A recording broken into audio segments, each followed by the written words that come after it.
আসসালামু আলাইকুম। কেমন আছেন সবাই? আজকে লাইফে ফার্স্ট টাইম ব্লগ করলাম। আস্তে আস্তে আপনাদের সাথে আবার শেয়ার করব। আজকে কোয়েল পাখির ডিম ভাজবো। পেঁয়াজ, লবণ, মরিচ, 8টা কোয়েল পাখির ডিম ভাজবো আজকে। ঘরে ঘরে ভালো লাগছিল না, সবাই নর্মাল খাবার খাবে বলছিল, তাই আর কি সিম্পলের মধ্যে হালকা কিছু চেষ্টা।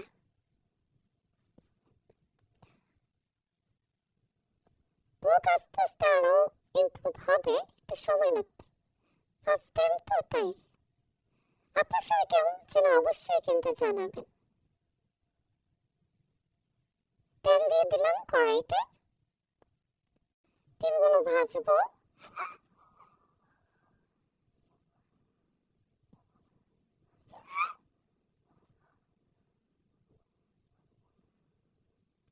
আপনাদের কাদের কাদের কোয়েল পাখি ডিম ভাজা খেতে আরো ভালো লাগে অবশ্যই জানাবেন।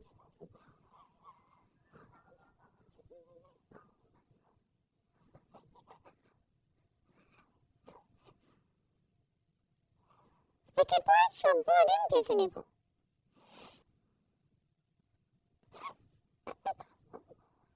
সবগুলো ডিম ভাজা শেষ। ডিম ভাজার তেলের মধ্যে শুকনো মরিচ ভাজা আমার আম্মুর সবার অনেক ফেভারিট, তাই ভেজে নিচ্ছি।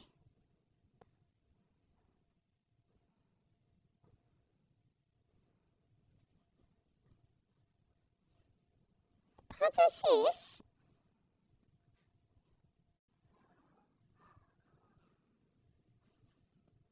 দুপুরে খেতে বসলাম। মিষ্টি কুমড়া ভাজিটা আমিই করছি, আর সিম ভর্তাটা আম্মু বানাইছে, আর এই যে ডিম ভাজা। দুপুর একদম সিম্পল এর মধ্যে আর কি। রাতে কাচ্চি রান্না করে কাচ্চির ভিডিও আপনাদের সাথে শেয়ার করব। সবাই ভালো থাকবেন, সুস্থ থাকবেন, দোয়া করবেন আমার জন্য। আসসালামু আলাইকুম। সবাই ভালো থাকবেন।